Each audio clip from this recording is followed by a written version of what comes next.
السلام عليكم خواتي دريس دوت كوم وفيديو جديد ان شاء الله من فيديو ديال الثانيه بكالوريا علوم حياه وارض كونسوماسيون د لا ماتيير اورغانيك اي فلو دينيرجي. كنا ديطاينا في لي بارتي الاولانيين 5 الاولانيين ديطاينا فيهم الدرس مزيان وزدنا البارتيه السادسه درنا فيها ريزومي عام ديال الدرس. درنا البارتي نيميرو 1 كنا هضرنا فيها على الكونسوماسيون بصفه عامه ديالنا وهضرنا هنا على لي فوا ميتابوليك وهضرنا ايضا في لابارتي نيميرو 3 على شنو هو الفورماسيون د لا ستيل كونزيم ا و سيركل دو كريبس. وبالنسبه للبارتي نيميرو 4 كنا هضرنا فيها على فوسفوراسيون اوكسيداتيف والبارتي نيميرو 5 هضرنا فيها على بيلون انرجيتيك دو لا ريسبيراسيون سيلولير. ودرنا البارتي رقم 6 جمعنا فيها الدرس كامل. واحد الملاحظه واحده قبل ما نبداو نخدموا التمارين هادو، انه باش تفهم التمارين مزيان وتحس براسك استفدتيهم منهم مزيان راه ضروري تكون خدمتي دوك لي فيديو ديال الكور، باش ملي تبقى تسمعني تنقول شي مصطلحات هنا تبقى تفكرهم مع الكور. يعني ما دوش ليشان التمارين، رجع حتى لضبط الكور مزيان عاد تخدم التمارين وهكا غادا تكون الاستفاده اكثر.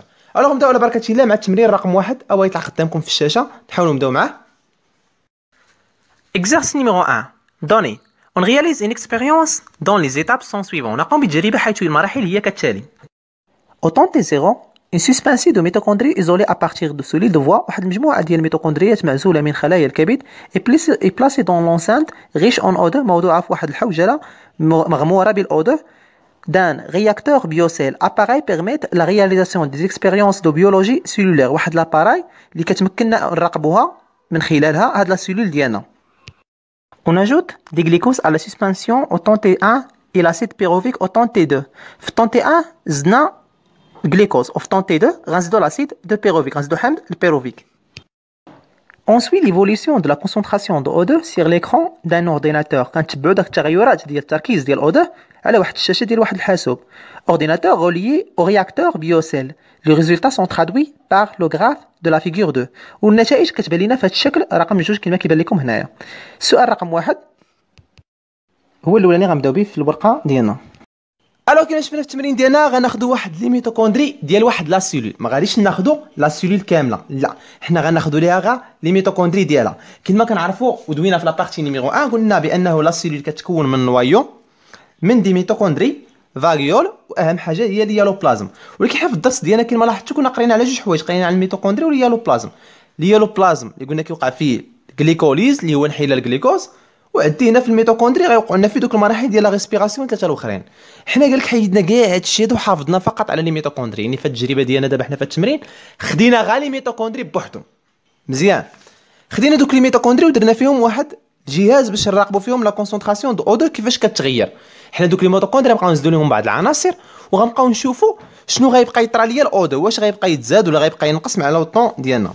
في لو طون زيرو يعني انا حاط لي ميتوكوندري ديالي وغنطلق تجربه في لو طون زيرو كاك بلاسي لي ميتوكوندري دون لونسيان ريش اون او2. درنا دوك لي ميتوكوندري ديالنا في واحد الوسط غني بالاكسجين مزيان. يعني تي زيرو باقي ما درنا والو، يلاه حطينا دوك الميتوكوندريات ديالنا في واحد لونسيان في واحد الحوجه تما كاينه ودرنا ليهم الاو2 مزيان.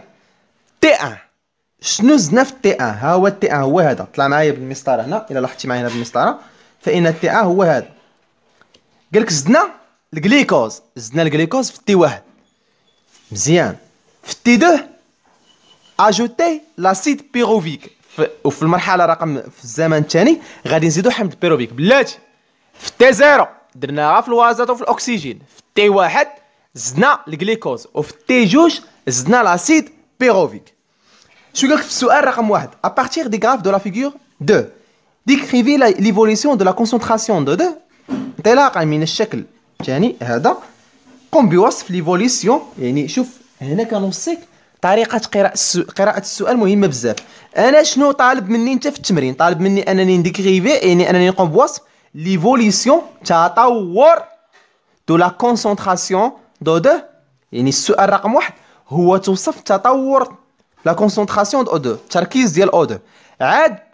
عاد من بعد ديدويزي لا ناتور دي ميتابوليت انرجيتيك utilisé par les mitochondries.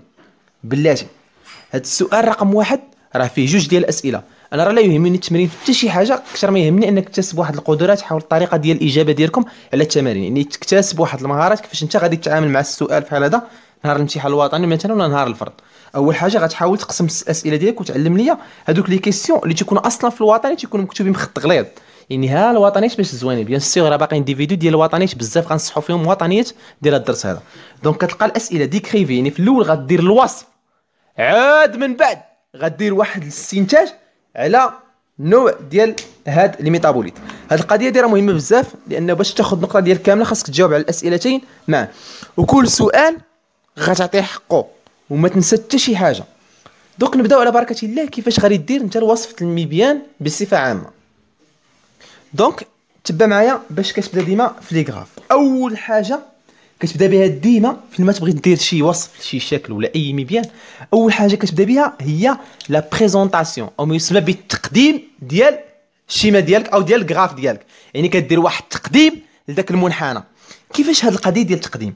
كتقول لي تو سامبلومون هاد الشكل هذا بيان هاد لا فيغور دو، نقول لي مثلا لو دوكيمون دو ولا على حساب شنو عندك. حنا مثلا مسمينو لا فيغور دو، نقول لي لا فيغور دو الشكل الثاني représente يمثل la variation تغير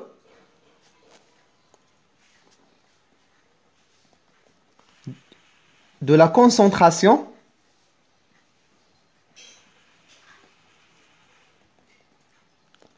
de O2 en fonction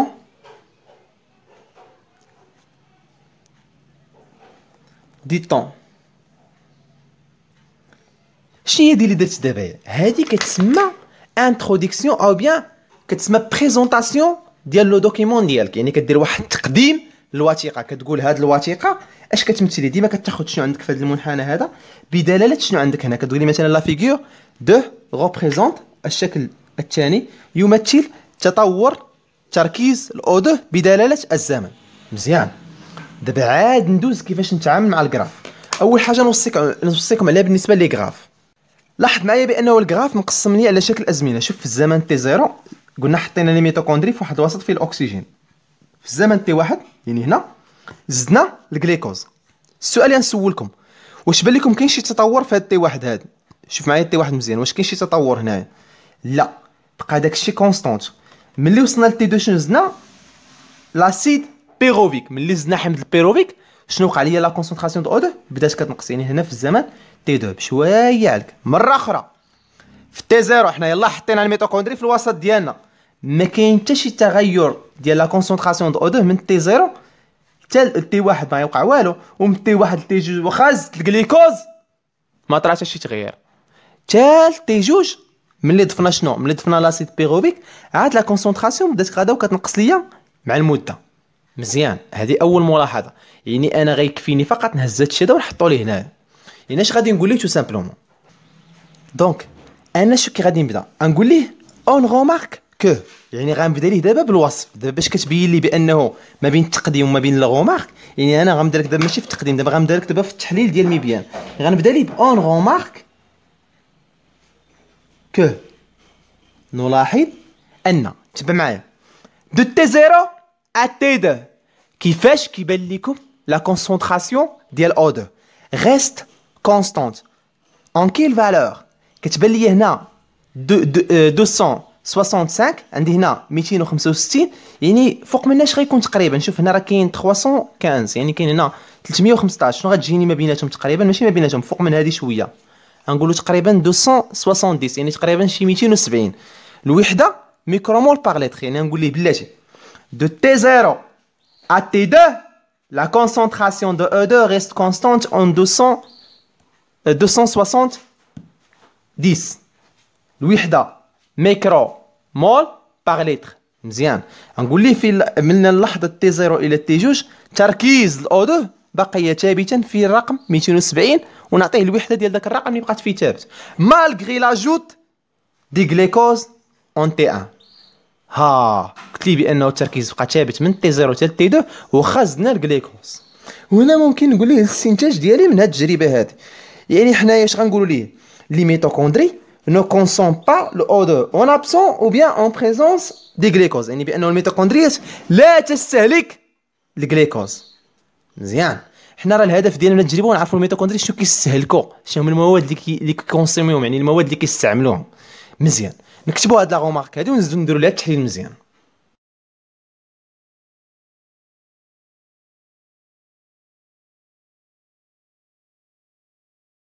الوغ نبداو على مولانا. قلنا اون غومارك تي 0 ا تي 2 يعني من تي 0 ل تي 2. شوف معايا من هنا، شوف كيف بقات لينا.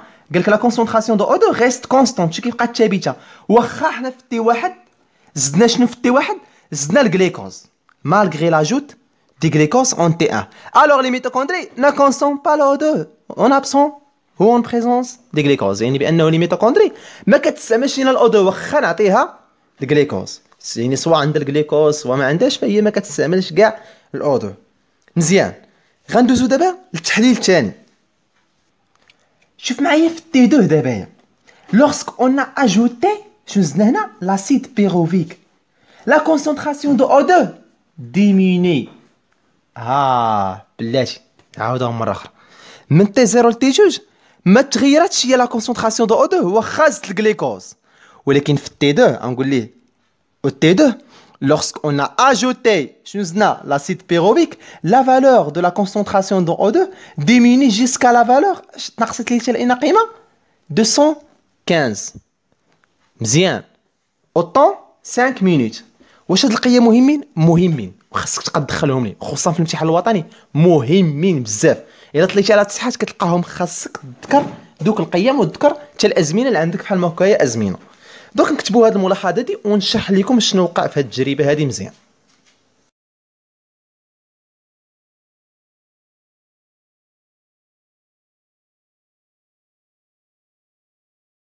الوغ نبداو مع النص الثاني ديال المنحنى كي غادي ندير نعبر عليه. غنقول لي لوغسك اون اجوتي لاسيد بيروفيك ملي زدنا لاسيد بيروفيك فين اون تي 2. لاحظ معايا لا كونسونطراسيون دو او 2 هاد لا كونسونطراسيون دو او 2 ا ديميني جيسكا لا فالور دو 215 ميكرومول بار لتر. يعني هنا في تي 2 ملي زدنا شنو لاسيد بيروفيك لا كونسونطراسيون دو او 2 ديميني جيسكا لا فالور دو 215 ميكرومول بار لتر. ولكن لاحظ معايا اوطون 5 مينوت في اللحظة بعد 5 دقائق. وهنا اون دونك كونسومي لي ميتوكوندري اون دونك كونسومي لودو. يعني الميتوكوندريات في هذه الحالة هذه استعملت الاكسجين. كنتمنى تكون هذه القضية هذه واضحة لكم مزيان. طريقة تحليل المبيان مهمة كنوصيك عليها بزاف. واش صحابك في الامتحان الوطني غادي تعرض للشيماعيات؟ لا، راه العلوم 75% ديال الامتحان الوطني فقط تحليل واستخراج الوثائق ومقارنه بين الوثائق. يعني هذا الشيء انت اللي مطلوب منك نهار الامتحان الوطني. يعني من لو ديبي دابا ديال لاني من هذه البدايه ديال السنه هذه حاول تدرب على طريقه المبيان. اسمع معايا، شوف معايا هذا التحليل هذا مزيان. حاول دير بوز لا فيديو، حاول تقرا، حاول تشوف كيفاش اعتمدت انا على طريقه المنهجيه. وغنعاودوا اخر مره ونشرح لكم التجربه باش نقول لك باننا حنايا يلاه جاوبنا على نص السؤال. واش حنا استنتجنا لا ناتور ميتابوليك انرجيتيك ديال الميتوكوندري؟ مازال ما استنتجنا. خاصني تنشرحها لك مزيان عاد نستنتجوها. ولكن طريقه التحليل المبيان اهم حاجه كتهمني في التمرين انا كامل هي تعلم لي هذا الشيء هذا كيفاش انت دير تحليل المبيان. نعاودوها لاخر مره. كنبداو قلنا باش كنبداو تقديم تمثل الوثيقه تغيرات كذا بدلاله كذا. ويقدر يكون عندكم جوج منحنيات تقول تغيرات كذا وكذا بدلاله كذا. بحال مثلا حنا في التجربه هذه رقم 2 حنا لا فيغور 2 او بيان لو دوكيمون 2 ولا على حسب شنو السميه ديال الوثيقه ديالك ريبريزونط لا فارياسيون دو لا كونسونطراسيون دو O2 اون فونكسيون دي طون. يعني كتمثل لي تغيرات تركيز الأو2 بدلاله الزمن. انا شنو درت دابا؟ تقديم ديال الوثيقه. كنبدا مع الوثيقه. قلنا لي نلاحظ ان اون غومارك de T0 à T2 la concentration de O2 restée constante. يعني بقات ليا التركيز ديال O2 بقى ليا ثابت من اين لحظه من T0 حتى T2. وكنقول القيمه اللي بقى ماشي كتقول ثابت وكتسكت. راه الاس في تي هذا خاصك تقول القيمه اللي بقى فيها هو ثابت. بحال هاد لوكا مثلا هنا بقى لنا ثابت في 270. يعني اول حاجه او اول ملاحظه كانت عندي هو انه لا كونسونطراسيون اي ريستي كونستانت. واخا زدنا شنو مالغري لاجوت دي غليكوز بقات ليا من تي 0 حتى تي 2 بقات ليا كونستانت واخا زدت الغليكوز واخا. الوغ لي ميتوكوندري نو كونسوم با لو 2. يعني لي ميتوكوندري ما كيعتمدوش لينا كاع علاش على الاو 2 سوا زدتي ليها الغليكوز سوا ما زدتيش ليها الغليكوز. هي ما كتعرفش الغليكوز. لوغسك اون اجوتي لاسيد بيروفيك. ولكن ملي زدنا لاسيد بيروفيك في اين لحظه في تي 2 لا كونسونطراسيون دو او 2 ديميني جيسكا لا فالور de 215. يعني بقات كتناقص ليا لا فالور او بيان لا كونسونطراسيون دو او 2 حتى 215 مزيان ميكرومول بار لتر. اوطون في اللحظه 5 دقائق 5 مينوت. لي ميتوكوندري اون دونك كونسومي لو 2. دونك لي ميتوكوندري ديالنا استعملت الاكسجين. هادشي هذا دابا مزيان، وانت درتي تحليل الوثيقه ومبروك عليك نص النقطه ديال هذا السؤال هذا. غتبقى لك شنو؟ غتبقى لك لا كونكليزيون ديالك او الاستنتاج ديالك. قبل ما ندوي على الاستنتاج تبع معايا مزيان. هنا غنشرح لك مزيان ونيت بحال غادي ندير لك ريزومي عام الدرس. اهم دقيقه في هذا الفيديو كامل هي هاد، تكونسونطرا معايا مزيان اش كيوقع. جاي لنا الجليكوز، بيان سور حنا كنعرفوا كيتم جاي لنا الجليكوز C6H12 او 6، ها هو جاي كيدخل لا سيلول، مع كيدخل لا سيلول كيلقى راسو فين؟ كيلقى راسو في اليالو بلازم، تيلقى راسو في الجبيله الشفافه. اش كيدير ليا في هذه الحاله هذه؟ غتقول لي بلاتي ادريس واش انت بعدا في لا ريسبيراسيون سيلولير ولا في لا فيرمونطاسيون؟ هاد التجربه هذه واش فيها الاودو ولا ما فيهاش الاودو؟ راه قال لك في تي زيرو، لا باقيين عاقلين ليا في التمرين في تي زيرو حنا درناهم في واحد الوسط غني بالاودو، يعني حنا فاش حنا في لا ريسبيراسيون سيلولير، يعني غتوقع ليا دوك المراحل ديالاش ديال لا ريسبيراسيون سيلولير اللي ملي كنت كنشرح لكم الدرس في الاول قلت لكم اهم خطط عندكم هي هذه اللي عندنا في هذا الشكل هذا. كتمثل لنا مراحل كيكون وقع لنا في الاول غليكوليز، عاد فورماسيون تاع السيكونزيم ا سيكل دو كريبس ولا ريدكسيون دو او 2. مزيان، يعني غيدخل ليا هذا غيوقع لي شنو؟ غيوقع ليه الغليكوليز، يعني غيوقع لي الغليكوليز وغيعطيني جوج ديال حمض البيروفيك، جوج CH3 COCOOH.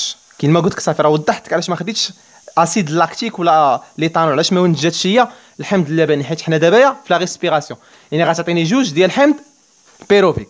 هذا الحمض البيروفيك فين غيمشي ليا؟ غيمشي ليا الميتوكوندري، الماتريس ديالها باش يدير ليا شنو؟ لا فورماسيون دو لاسيتيل كونزيم ا او سيركل دو كريبس. كيدخل ليا هنايا الميتوكوندري وكيدير ليا لا فورماسيون دو لاسيتيل كونزيم ا و سيركل فورماسيون دو لاسيتيل كونزيم ا و سيركل دو كريبس، وعاد في الاخر غيدير ليا فوسفوريلاسيون اوكسيديك، يعني يوقع لنا الفوسفورا اوكسيداتيف فوسفورا او التفوسفور المؤكسد. اسمع معايا واحد الجمله، تخيل راسك انت هو الميتوكوندري جالس هنا ياك، شو الجليكوز واش عمرك شده هكا بالدارجه، واش عمر لي ميتوكوندري شافوا الجليكوز كي داير؟ وراه ما عمرهم شافوه. علاش؟ فاش كيدخل الجليكوز كيلقى راسو فين؟ كيلقى راسو في هاد البلاصه اللي سميناها شنو؟ سميناها ليالو بلازم. في اليالو بلازم اش كيوقع ليه مسكين؟ وهو معاك كيدخل كيتلاقى مع اليالو بلازم كيردو شنو؟ كيردو حمض البيروفيك. تخيل دابا انت هاد البلاصه كلها اللي بقات لك هنا شنو هي هاد؟ هادي هي اليالو بلازم ديال الخليه. مع تيدخل ليا الجليكوز فرحان ما خصو تاخير، كيلقى راسو في اليالو بلازم كيقول ليه حبس، تيحولوا لحمض البيروفيك. يعني الميتوكوندري وما عمرها شافت الجليكوز كي داير، هي شنو كتعرف تتعامل معاياش؟ هي كتعرف دير فورماسيون ديال السيكونزيم ا وسيكل دو كريبس وفوسفورالاسيون اوكسيداتيف، كتعرف ديرها لمن؟ كتعرف ديرها الاسيد بيروفيك، يعني كتعرف ديرها الحمض البيروفيك. داكشي علاش حنا ملي زدنا شدينا دابا حنا راه حيدنا لا سيلول، عندك صحابك دابا حنا خدامين بلا سيلول، حنا راه خدامين غير بلي ميتوكوندري اللي بالاحمر. ملي حنايا زدنا ليهم الجليكوز ما عرفوش بحال ما عمرهم شافوه. ولكن في الزمن تي دو ملي عطيناها حمض البيروفيك قلنا حمض البيروفيك هي كتعرف تتعامل معاه. داكشي علاش في الزمن تي دو ملي زدنا لها حمض البيروفيك الميتوكوندريات عاد خدمات. الميتوكوندريات ما كتعرفش الجليكوز، كتعرف فقط حمض البيروفيك، لانه اين فوا كيدخل الجليكوز كيتعامل مع اليالو بلازم. الوغ نكتبوا هذا الشيء هذا هنايا في الكونكليزيون ديالنا. هو قال لك فقط ديدوير لا ناتور، يعني ما قالش هو قول لي الهضره الدرس، انا غير شرحت لك التمرين شرحته لك بالدرس، اما دابا هو قال قول لي غا لا ناتور ميتابوليك، يعني غا انرجيتيك، يعني غا الاستقلاب الطاقي اللي كتعتمد عليه الخليه. الوغ نكتبوا الكونكليزيون ديالنا.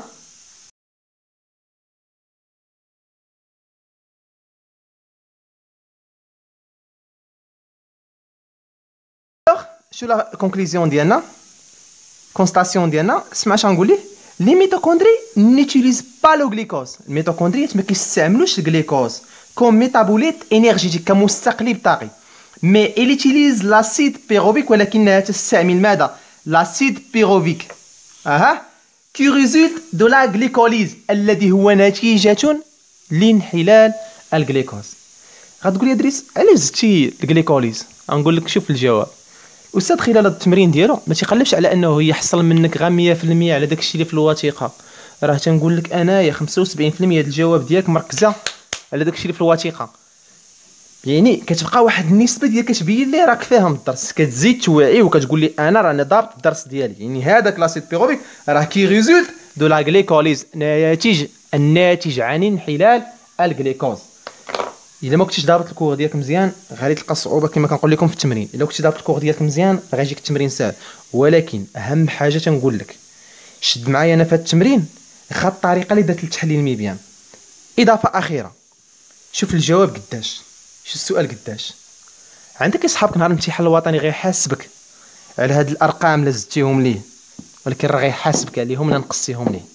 عقل هاد المعلومه دابا تنقولها لك انا في لو دوبي د لاني، درب عليها العام كامل. راه ما غاديش تحاسب على شي حاجه زايدها، ولكن راه غادي تحاسب على شي حاجه راه ناقصها. ما غاتحاسبش مره اخرى ما غاتحاسبش على شي حاجه زدتيها، ولكن راه غتحاسب على شي حاجه نقصتيها. راه العلوم ملي تبغي تجاوب على شي وثيقه خصك ما تخلي لي حتى شي حاجه، وثيقه رديتها انا على شكل جمل وختمت بلا كونكليزيون مزيانه. اهم حاجه هاد الفواصل تنظيم، حاول تنظم الجواب ديالك نهار الامتحان الوطني الا باغي دير النقطه ديالك كامله. ماشي كتلقى عندك شي سؤال ديال اللي صفر 25 صفر 25 15 مالك على هاد الحاله هادي، خاصك دير النقطه ديالك كامله نقطه. حاول تضمن النقطه كامله في الجواب. الاجوبه ديالكم تعلمت قد تاخذ الجواب ديالك كامل. ودابا لاحظتي بانه شويه تعكلتي ولا شويه لقيتي بعض الصعوبه، كنقول لكم ديما نهار الاول فاش كتبغي تضرب تراكسيون كتجيك شويه القضيه صعيبه، نهار الثاني شويه احسن، نهار الثالث شويه احسن، وانت غادي وكتولف. مع المده كيولي الاجوبه ديالكم رائعين. من خلال التجربه ديالي ومع التلاميذ ديالي اشاك اني كنلاحظ هاد القضيه في التلاميذ في لي دوبي د لاني كيكونوا التلاميذ كيتعكلوا، ولكن راه كنلاحظ هذوك اللي تيكونوا ديما كيتقاتلوا مع الوثيقه، اللي كيكون كيسمع الكلمه كيتقاتل مع الوثيقه اليوم غدا والله الا مع المده كيولي التحليل ديالهم احسن من ديالي ب 100 درجه، كيوصل لواحد النيفو تيولي التحليل ديالهم رائع. داكشي بغيت نوصل لك، حاول تبقى انت تقاتل مع الوثيقه، حاول انت تبقى دير المحاوله ديالك، ومع لو طون غادي تطلق يدك مزيان مع الوثيقه، وغتولي تجيك الوثيقه من السهل انك دير ليها تحليل. اسهل حاجه تولي تجيك هي تحليل الوثيقه. الوغ ندوزو للسؤال الثاني في التمرين.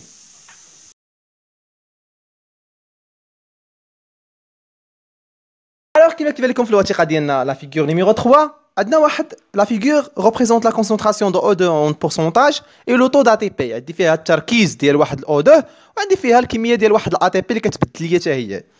هنا غيكون عندي ثلاثه ديال الازمنه، هنا عندي لو طون لتحت، عندي واحد ثلاثه ديال الازمنه. عندي تي واحد غنزيدو الجليكوز، تي 2 غنزيد الاسيد بيروفيك، و تي 3 غادي نزيد الADP بلس بي.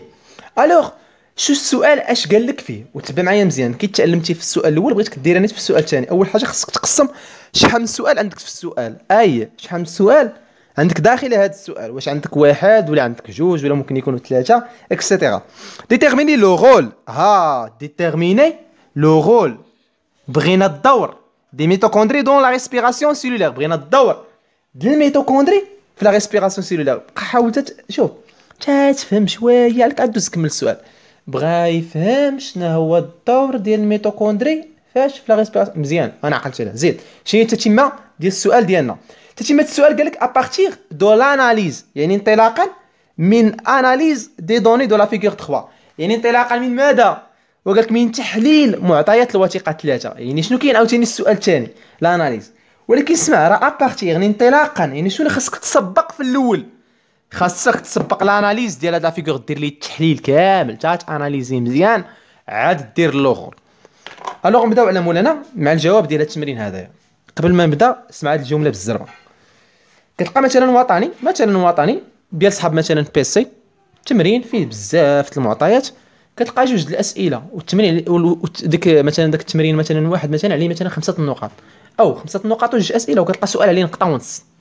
على هو غا جاوب عطاك نقطه ونص، راه خاصك شو مثلا غا السؤال الاول شحال جاوبنا فيه، السؤال الثاني شحال غنجاوبوا فيه. يعني ما تبقاش تختصر ليا، راه ماشي كنديروا الاجتماعيات، راه العلوم. خصني دابا نطرق للتحليل، ما نزقل في التحليل حتى شي حاجه. كيما درت معكم في المثال اللي قبل، ما زقلت والو في التحليل، حتى ما بغيتك تزقل ليا والو في التحليل. حتى الارقام ودوك المنحنيات والقيمه حداش نزلات والقيمه شحال تزات، يعني داكشي اللي درنا في الاول غادي نعاودوا دابا نيت نطبقوه قدامنا. الوغ نبداو على مولانا مع التحليل هذا. نزيدو نبدا القيم. هنا عندي هنا 100% وهنا 100% وهنا 50 هنا 100 هنا 50. الوغ نبداو. كي درنا في التمرين اللي قبل باش كنا بدينا بما يسمى، كنا قلنا لانتروديكسيون او بيان لا ريبريزونطاسيون د لا فيغور، يعني التقديم د الوثيقه. نقول ليه لا فيغور نيميرو 3 représente la concentration de O2 et le taux d'ATP en fonction des temps. كتقول شنو كتمثل لك الوثيقه بدلاله شنو. هاد التقديم د الوثيقه تدرب عليه دابا، من دابا تدرب عليه. ديما تبدا فين ما تبغي تهضر على شي وثيقه دير لي التقديم ديالها. دونك نكتبوا التقديم ديال هاد الوثيقه هادي. هنا درت التقديم. لا فيغور 3 représente la variation de la concentration de O2 et le taux d'ATP en fonction des temps. مزيان. نبدا مع تحليل الوثيقه. كي ديما غنقول ليه اون غومارك، نلاحظوا ان وغنقول ليه دوك اون غومارك ونشوف شنو كنلاحظ. مثلا pour la concentration ديال O2. Alors, on remarque que de temps T0 à T2, la concentration de 2 reste constante et aussi le taux d'ATP reste constante malgré l'ajout des glucoses en T1. كما درنا في داك السؤال اللي قبل قلت من T0 ل T2 بقى لي التركيز ديال O2 والتركيز ديال l'ATP constante. نقول مثلا هذا O2 في 100% وهذا constante في 40 مثلا 40% تاهي. ونقول malgré l'ajout de glucose au temps T1. عاد ندوز عاوتاني ل T2 ونقول شنو غيوقع فيها. نبداو بعدا مع هاد T0 ل T2.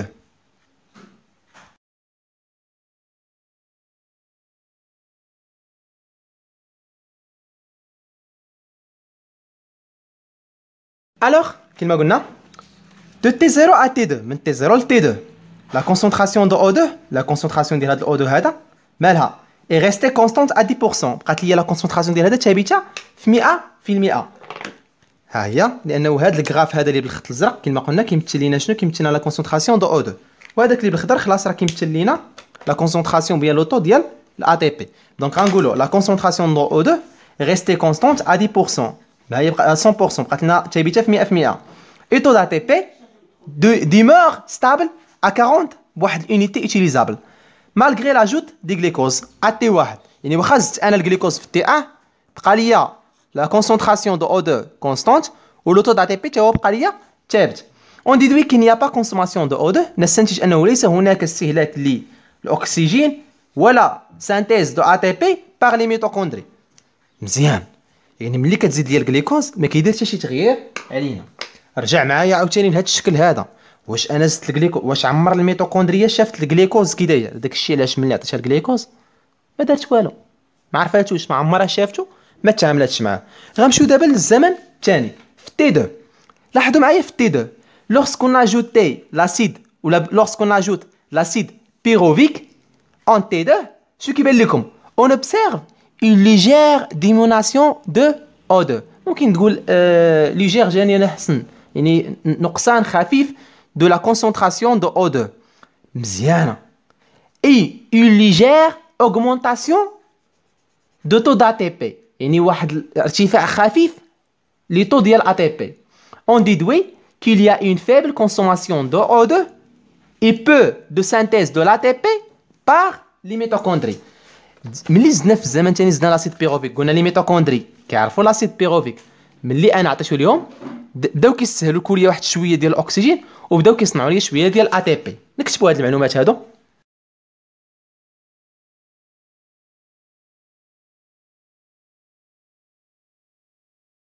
دونك كما كنلاحظوا lorsqu'on ajoute l'acide pyruvique ملي زدنا l'acide pyruvique en T2 lorsqu'on ajoute l'acide pyruvique en T2 on observe une légère diminution يعني واحد الانخفاض طفيف de la concentration de O2 بدا كيتناقص لي شويه O2 et une légère augmentation de taux d'ATP وبدا كيتزاد لي شويه لو taux d'ATP.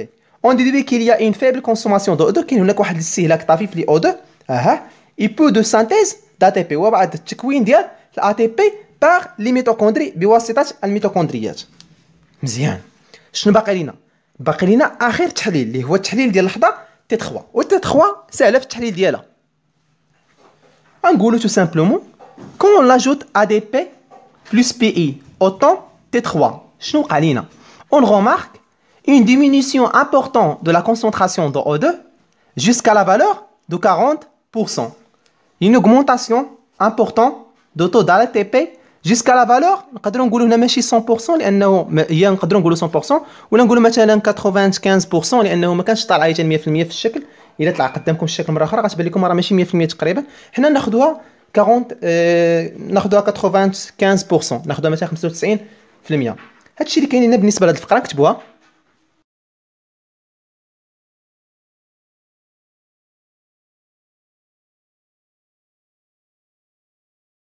Donc, كما قلنا on remarque quand on ajoute ADP plus PI au temps T3 on remarque une diminution importante واحد التناقص مهم de la concentration de O2 jusqu'à la valeur de 40% et une augmentation importante de la taux d'ATP jusqu'à la valeur دو 95 يونيتي يوتيليزابل. هادشي اللي كاين عندنا بالنسبه لهاد الفقره هادي. غنزيدو لها فقط ما يسمى دابايا بشنو استنتجت انا من هاد القضيه ديال انه هذا تزاد ليا وهذا تناقص ليا. شنو كاين عندي هنايا؟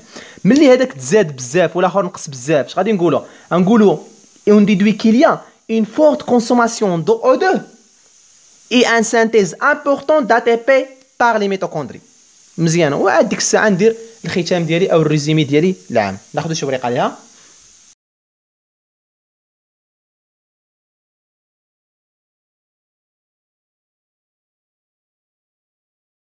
Alors, كما قلنا on déduit qu'il y a une forte consommation de O2 et une synthèse importante de l'ATP par les mitochondries. Donc نستنتج أن هناك استهلاكا مهما للأو2 وهناك إنتاج مهم للأ تي بي من طرف الميتوكوندريات. مزيان. شنو باقي لينا دابا؟ احنا درنا تحليل. لاحظ معايا، شوف معايا في هذه الوثيقة هذه وشوف معايا في التحليل اللي هنا وقول لي دريس أنت نسيتي هذا. ما كاينش. هكا كنتخيلك بغيتك هكا توصل لهذا النيفو هذا. فاش تعطيه الجواب ديالك ما تخليش مين يشدك. شدها بالدارجه. نعاود لك مره اخرى باش تلصقها في راسك مزيان. ما تخليش مين يشدك. ما يقولش لي لا راه نسيتي القيام، لا راه ما قلتيش هنا امبورطون. وهذه راه مهمه. كاين اللي تيقول لنا ديمينيسيون ولا تيقول مثلا اوغمونطاسيون اوغمونطاسيون. واش هذا اوغمونطاسيون هذا اوغمونطاسيون؟ هذا اوغمونطاسيون ليجير وهذا اوغمونطاسيون امبورطونت ولا ان غران اوغمونطاسيون. كيبقى لو شوا ديالك. غا هو ولفوا هاد المصطلحات ديالي راه مزيانين ديال مثلا فور ولا مثلا فيبل ليجير خفيف. هاد اللعيبات حتى هما مزيان انكم تدخلوهم. اخر حاجه قبل ما نختم هاد التمرين ان صيفقات ليا لا كونكلوزيون سالي. شوف ليا هاد الاناليز واخا طويل ولكن واش نسيت شي حاجه؟ ما نسيت والو. ما تنسى ليه حتى حاجه. ما تنسى حتى حاجه. توجور صور راسك شنو ناقصك. توجور صور راسك شنو ناقصك في التحليل. الشيء هذا التمرين هذا اللي درنا دابا راه فيه الكفايه التامه لانه فريمون تطينا فيه بزاف ديال الحوايج. الوغ نديروها بلا كونكلوزيون ختاميه ديال هذا الشيء هذا كامل.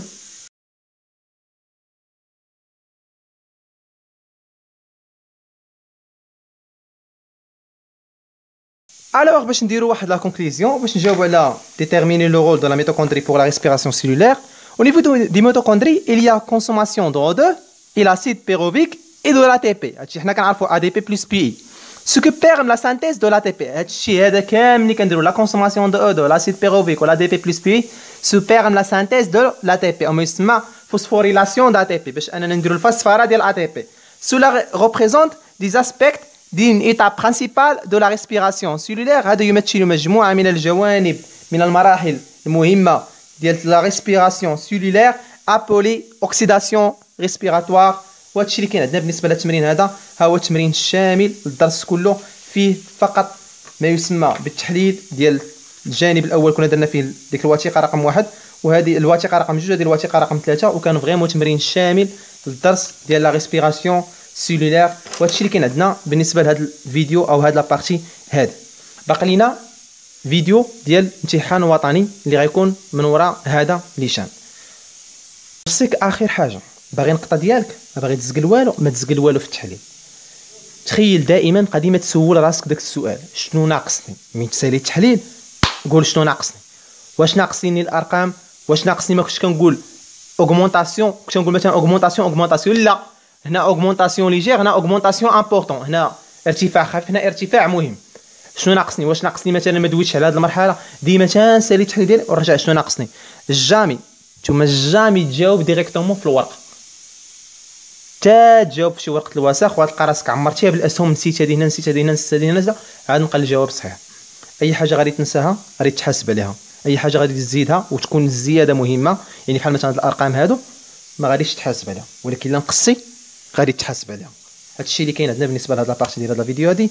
مرحبا بالانتقادات ديالكم الافكار ديالكم التساؤلات ديالكم. الله يسهل عليكم يا ربي تفرحوا والديكم. تقاتل ثم تقاتل ما كاينه المقاتله وما كاين غير النجاح. الله يسهل عليكم يا ربي تفرحوا والديكم. كان معكم دريس دوت كوم. بون كوراج اتوس.